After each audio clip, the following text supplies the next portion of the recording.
Oi, pessoal, muito bem-vindos a mais um Dados Sem Código.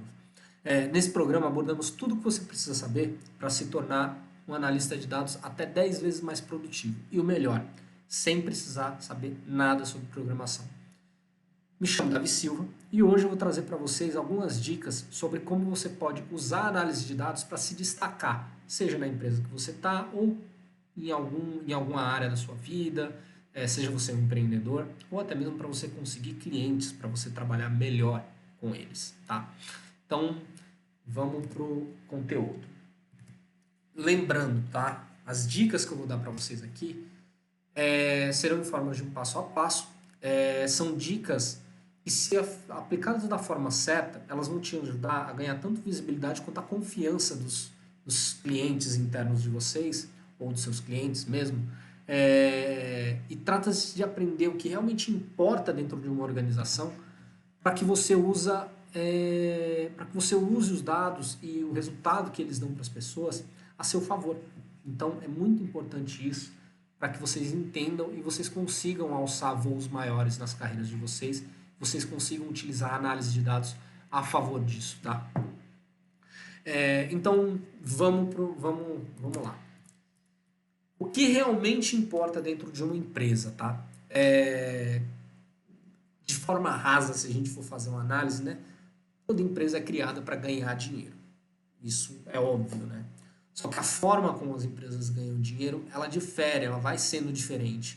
E a forma como você entrega valor, quando eu falo sobre entregar valor, né, em outro vídeo eu falei muito sobre isso, sobre você entregar valor, se trata de o valor, ele é como as pessoas conseguem enxergar os resultados dentro da empresa, como que elas conseguem ver uma coisa que vai dar valor para elas, para que elas consigam chegar no resultado delas. Porque é óbvio que toda empresa quer ganhar dinheiro no final das contas, mas como que eles geram resultado para que esse resultado gere dinheiro para a empresa? Então, um exemplo, tá? No setor de logística, ele gera resultado prevenindo assaltos, prevenindo furtos, cuidando das entregas no período certo, fazendo entregas em horários específicos, não perdendo prazos. Então, esse é um modo de uma área de logística entregar valor. Como que uma área de vendas entrega valor? Muito mais fácil de se falar. Vendendo, né?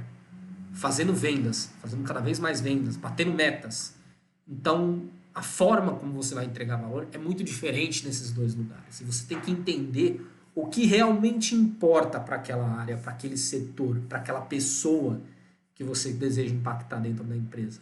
Se você entender isso, né, e aí vai variar muito de empresa para empresa, de setor para setor, de pessoa para pessoa, de pessoa para pessoa nem tanto, tá?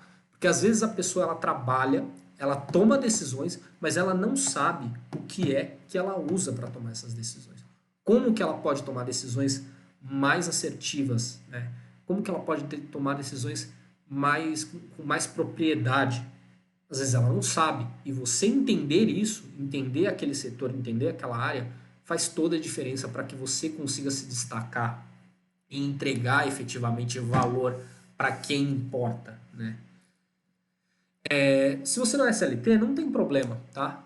Você já deve ter se deparado, seja você um profissional liberal, seja você um empreendedor, com alguma situação em que você realmente precisava entender o que realmente importa ali no meio do caminho para que o seu trabalho seja bem feito, né? Seja melhor feito. Então, essas dicas eu acho que servem para você também, tá? Porque mesmo você sendo um empreendedor, um exemplo, tá? Se você empreende, você tem lá uma maquininha de cartão, você sabe que conforme a sua faixa de faturamento, você tem um desconto lá que você consegue negociar uma taxa melhor. Então, você entendendo isso, você sabe que, de repente, se você mostrar uma performance, se você souber vender o seu peixe ali para a empresa que administra a sua maquininha, você pode conseguir condições melhores de trabalho, de financiamento, de as taxas financeiras. Então, isso são alguns macetes. Pô, você é um prestador de serviço, você presta serviço para uma empresa como terceirizado. Como que você pode criar indicadores ali dentro da sua operação para que você justifique um aumento de contrato, uma melhoria em alguma condição específica. Então, são coisas que você pode usar, sim, tanto no mundo do CLT quanto no mundo do PJ, do empreendedorismo, tá? Então, vamos lá, algumas das lições que eu já falei, né? Mas o mais importante que eu aprendi nesses últimos 7 anos, lidando com dados e lidando com empresas. Não basta ser, tem que parecer ser, tá? É aquela falácia lá de acredite que você é até que você seja. Não é isso. Não é sobre você mostrar o que você não faz, não é sobre você acreditar até que você seja. Esquece, isso aí é cagação de regra, isso aí é besteira, tá? É buchitagem, como diz um amigo meu. E se não basta ser, tem que parecer, às vezes pode parecer injusto, mas não é. É uma questão de como as coisas funcionam. Você pode ser um analista genial, você pode ser um profissional competentíssimo, você pode ser. Isso daí não é uma coisa que os outros vão falar de você.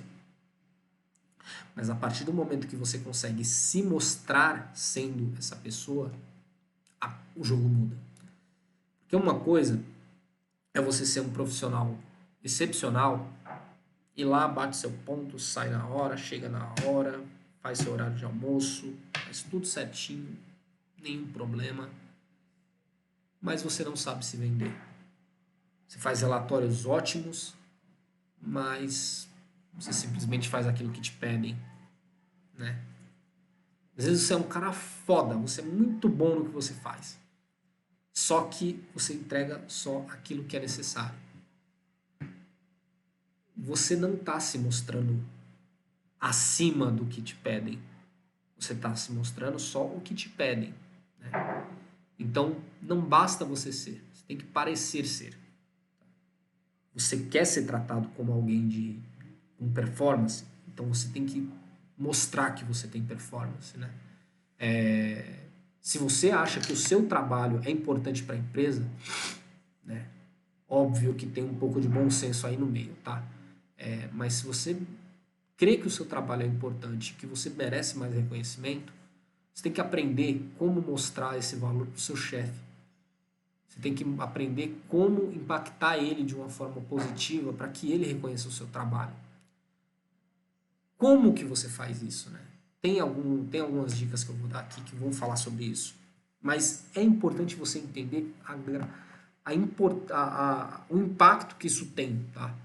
De você não só fazer as coisas, mas você tem que mostrar elas. Você tem que dar uma noção para as pessoas do quão difícil as coisas são para você. São para você fazer uma análise, para você desenvolver um relatório. Se você tem uma dificuldade ali que você superou e você já domina, você tem que mostrar isso para que as pessoas tenham noção da complexidade do seu trabalho e o quão bom você é. Senão você nunca, se você ficar trabalhando no seu posto, fazendo o que você faz, esperando que as pessoas olhem para o seu trabalho e reconheçam que ele é difícil ou que aquilo ali é um trabalho diferenciado, isso nunca vai acontecer. Você tem que ir lá e vender essa visão.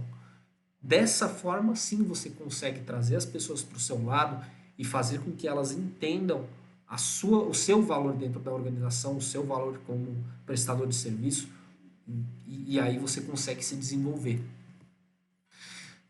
Falando de saber se vender, tá? É importante ter algumas das analogias que eu já ouvi na minha vida, né? Não basta a galinha botar o ovo, ela tem que cacarejar, né? Numa fazenda, quem já morou em fazenda sabe disso. Você não vai mexer com a galinha que tá quieta. Você tá lá, a galinha tem que cacarejar, pôr no ovo para entender que pôs o ovo e que tem um pintinho ali que vai nascer. Então é basicamente isso, né? Eu sei que a analogia não foi das melhores, mas é uma coisa que a gente fala muito nesse meio, de que você tem que mostrar, você tem que colocar o seu trabalho no sol para que as pessoas vejam. Você tem que saber se vender. Putz, como que eu vou vender o meu trabalho? Como que eu vou chegar naquele diretor e mostrar que eu fiz aquilo? Isso tudo é estudar as pessoas, estudar quem está à sua volta, né? Então, qual é o método, né, que eu quero explicar para vocês? O método ele não é complicado, não é algo inalcançável, tá? Inclusive eu usei esse método na 99, eu vou explicar para vocês como que eu apliquei ele, tá? Então, vou fazer um paralelo exatamente com como eu vou destrinchar para vocês dentro desse método, como que eu consegui em 4 meses ser promovido na 99, né? Sair da área de atendimento, ser promovido para uma área de social, que era um dos conhecimentos que eu adquiri lá. Mas logo depois, uns 2 meses, 3 meses depois, eu fui promovido para analista de indicadores. Então, como que eu me vendi para chegar aonde eu cheguei, né? Então, o método basicamente, assim, eu validei isso ao longo da minha carreira. Eu utilizei isso outras vezes, não só na 99, eu utilizei em outros lugares. E basicamente que consiste nesses 5 passos aqui, tá? O primeiro é criar relações. Você precisa criar relações de confiança, você precisa se aproximar, entender genuinamente, tá? Não é interesse, não é ser interesseiro, é ser interessado pelas pessoas, se preocupar com os problemas delas, entender aonde estão os gaps delas e não se aproveitar disso, mas entender como você pode ajudar elas, tá? No momento em que você cria essas relações e entende, um exemplo, tá, para vocês, além da parte de que eu era competente no que eu fazia, tinha uma coordenadora que ela sempre ficava até mais tarde. E esse ficar até mais tarde dela, às vezes acarretava dela ter que fazer alguns relatórios. E ela não tinha muita habilidade e também não tinha muita paciência para ficar fazendo esses relatórios. E às vezes eu fazia uma hora extra, ficava lá um pouco de bobeira, e até que eu cheguei, por ter desenvolvido uma amizade com ela, perguntei, ô, fulana, e aí? O que está acontecendo? O que você está fazendo? Aí ela, muito no informal, virou para mim e falou, putz, eu tô fazendo esse relatório aqui, pô, chato pra caramba, tem que extrair, tem que fazer isso e aquilo, e eu não tenho muita habilidade. Eu falei, pô, me dá isso daí que 15 minutos eu resolvo para você. Coisa que ela demorava, às vezes, 1 hora, 50 minutos para fazer uma coisa. E ela tinha outras coisas para fazer. Então, para ela, né, jogar aquilo na minha mão era muito valioso pro tempo dela. Porque ela podia estar fazendo outra coisa, ela podia estar gerenciando o time, ela podia estar resolvendo problemas maiores. E aí, quando eu dei essa abertura para ela, sem esperar nada em troca, eu fortaleci uma relação muito, muito importante ali. Porque além de eu estar ajudando ela, eu estava ajudando uma pessoa que tinha um cargo acima do meu e que tinha poder de decisão sobre qual o meu rumo dentro da empresa, né? Mesma coisa eu comecei a fazer com o meu coordenador. No momento que eu, de repente, comecei a ajudar ela, ele ficou sabendo, né? E ele foi muito compreensivo também, né? De não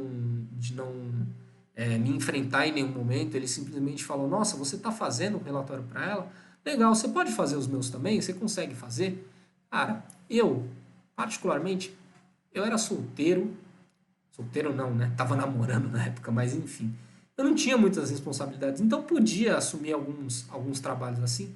Mas, de novo, gente, né? Eu tava fazendo aquilo de graça? Não, eu tava ganhando hora extra. Eu fiz aquilo por interesse? Não, eu estava criando relações. Eu queria me aproximar daquelas pessoas porque eu gostava delas. Eu não me aproximei simplesmente por interesse. E as pessoas iam vendo que eu tinha habilidade e iam me pedindo ajuda, né? Detalhe, eu nunca deixei de entregar os meus trabalhos corriqueiros. Então, outra coisa que eu sempre ouvi foi: não dá para você fazer os 120% sem você fazer os 100%. Então, isso é muito verdade. Então, entregue tudo que você tem que entregar na primeira atribuição lá, coisa do seu dia a dia. Entrega tudo que você tem que entregar. Depois vai viajar na maionese, depois vai querer ajudar os outros. Senão você vai acabar dando um tiro no próprio pé. E aí você vai começar a ajudar os outros, mas o seu trabalho vai estar descoberto. Aí, cara, não tem o que fazer. Você toma na cabeça mesmo. Então, voltando para o case da 99, eu comecei a encontrar problemas e resolver para eles, em questão de análise de dados, questão de entender ali o que estava acontecendo. Comecei a não só fazer o trabalho que eles me pediam, mas também fazer análises e dar sugestões, né? Isso foi crescendo de um modo que eu sempre tive essa vontade de crescer lá, né? Eu via muito como uma porta de entrada ao atendimento. E aí foi onde eu pintou a oportunidade de ser promovido. Era para ser analista de mídias sociais. Houve um empate, e aí por um critério de tempo de casa e até uma questão também de formação, eu perdi a vaga para uma amiga minha na época e assim, até hoje eu tenho muito apreço por ela. É, e aí ela desenvolveu-se, foi atrás e conseguiu essa vaga, né? Coincidentemente ou não, um pouco tempo depois, surgiu outra vaga para ajudar ela, para ser par dela, né? E aí eu fui chamado, porque eu fiquei em segundo lugar, eu fui chamado para essa vaga. É, e aí entrou outras questões, a empresa começou a crescer muito rápido, enfim. O que que acontece?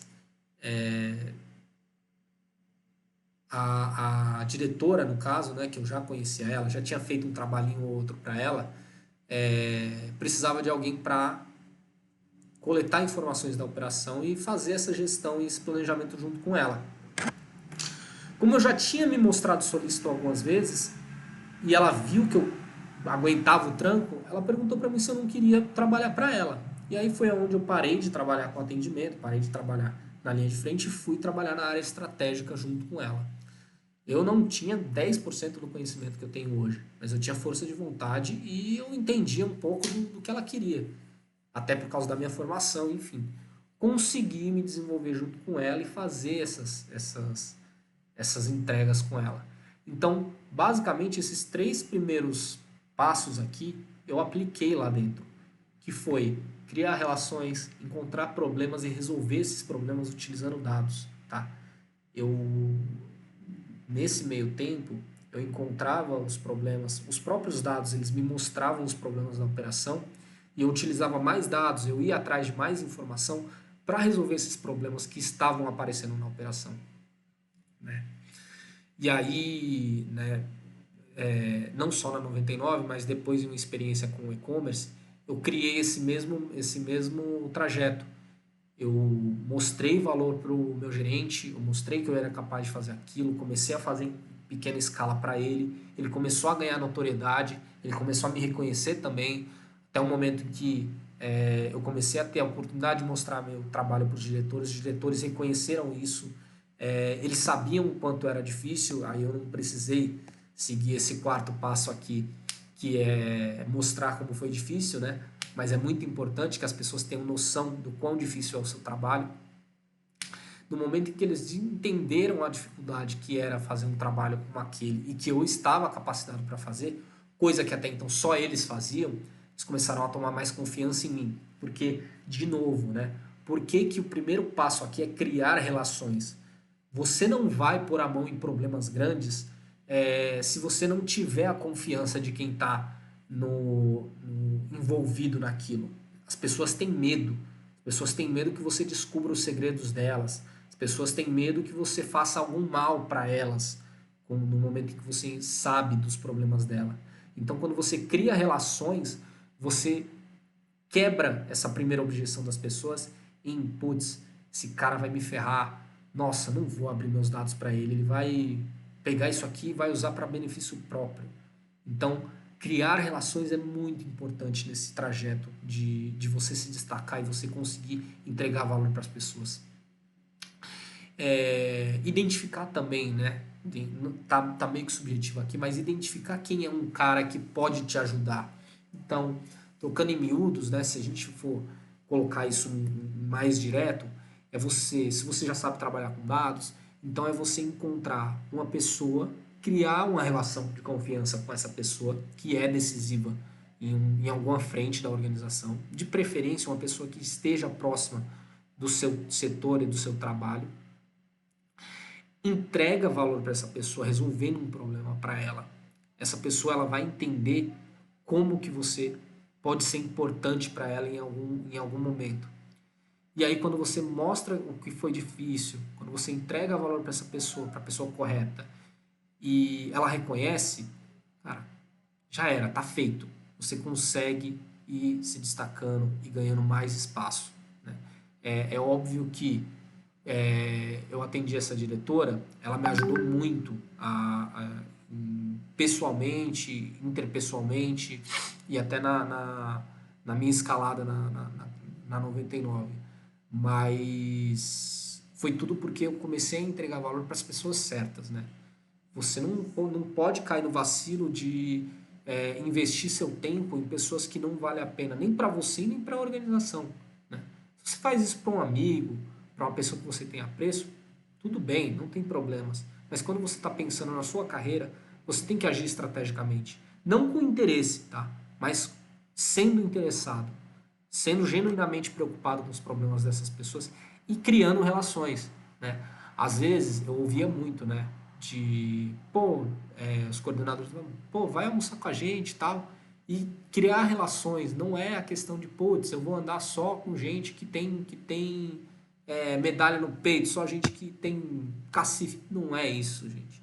É você se relacionar com todas as pessoas que você puder para que elas vejam o seu valor e você consiga ter acesso a elas. Porque eu tenho muito aquela frase do você é a média das 5 pessoas com quem você mais se relaciona, né? Se você ficar se relacionando com gente de base de operação, não é problema nenhum. Não é problema nenhum você se relacionar com a galera da base da operação. Eu tenho grandes amigos que são, cara, base de pirâmide, e os caras são muito competentes no que fazem. Mas você não consegue almejar uma carreira de ascensão, virar um coordenador, virar um gerente, virar um especialista, um consultor, se você continuar preso aos problemas da base da operação. Se você ficar olhando para a base da operação e tentar resolver os problemas da base da operação de lá, você não vai conseguir. Você tem que conseguir se relacionar com pessoas que precisam que você entregue valor para elas. É dessa forma que o mecanismo funciona por dentro. Então, se você fizer um relatório de atendimento para um analista, ele não vai ver valor nisso, porque o valor dele está em trabalhar, bater o ponto e ir embora. Um gerente vai ver valor nisso. É justamente nisso que você tem que entender. E a última lição aí, que é você nunca pode dizer não, tá? Mas você tem que saber entender quando é coerente você aceitar as demandas, tá? As pessoas elas reagem muito mal ao não, mas se você souber sair de algumas situações sem precisar falar não, é melhor. Ah, Davi, mas como que eu vou falar não sem falar não? É uma coisa complicada de se fazer, mas é legal. Um exemplo, tá? Às vezes um diretor te pede uma coisa e é uma coisa totalmente sem nexo. Você começa a fazer perguntas para ele, né? Então, às vezes, só de você fazer as perguntas, a pessoa já desiste. Então, um exemplo, né? Ah, o cara é um diretor, não sei do que, ele te pede um relatório de um indicador e você tá cheio de coisa para fazer. Você vira para ele e fala assim, ele fala, pô, Davi, né? Já teve situações, né? Mas chegar, fulano, eu preciso de um relatório, sei lá, né? É um diretor comercial e está em última reta final do mês. Pô, Davi, me dá um relatório de quantos produtos eu vendi aliás, de faltas do meu time, né? Ah, me dá um relatório de falta do meu time. Aí a primeira coisa que você vai pensar é o seguinte, tá? Por que ele está me pedindo isso, né? E aí, obviamente, você tem que fazer essa pergunta para ele. Ah, por que você está me pedindo isso? Ele vai falar, né? Que ele fale para você. Não, que precisa pagar a variável da galera e eu preciso medir a presença deles. Tá bom, mas tem algum lugar que você possa puxar isso? Ah, tem tal lugar, mas é difícil. Que não sei o que, isso e aquilo. Aí cabe também ao seu discernimento de entender e falar assim: olha, eu estou fazendo um trabalho XPTO aqui que eu vou demorar 3 dias para terminar. E aí, detalhe, né? Nem sempre você responde para esse cara. Se você responder para esse cara, você pode jogar o problema na mão dele de volta. Se você não responder, você pode jogar o problema na mão do seu chefe. Mas na prática, é assim. eu tenho isso, essa demanda 1, 2 e 3 para fazer aqui. Se eu não focar nelas, eu vou atrasar. E aí, se o cara for o seu chefe, você fala, você quer realmente que eu atrase isso aqui para fazer esse relatório para você? A decisão é dele, quando ele é seu chefe. Quando ele não for o seu chefe, você pode usar o seu chefe como uma barreira. Que é o seguinte, ó, eu tenho que entregar a demanda X, Y e Z para o meu chefe. Você consegue esperar eu entregar essa demanda para o meu chefe? Na hora, se o cara realmente estiver com pressa, ele vai falar, cara, não precisa se preocupar, eu vou arranjar outra pessoa para fazer isso para mim. Então, saber quando falar não, saber quando é coerente aceitar, é muito importante. Porque a propensão de usar esse método e as pessoas começarem a montar em você para terem resultados sem esforço é muito alta. E é comum demais isso acontecer nas empresas. Então fique atento para que você não caia nesse vacilo. Gente, muito obrigado por me acompanharem até aqui. Fico à disposição aí de vocês nas redes sociais. Quem quiser entrar em contato comigo, fique à vontade e até mais.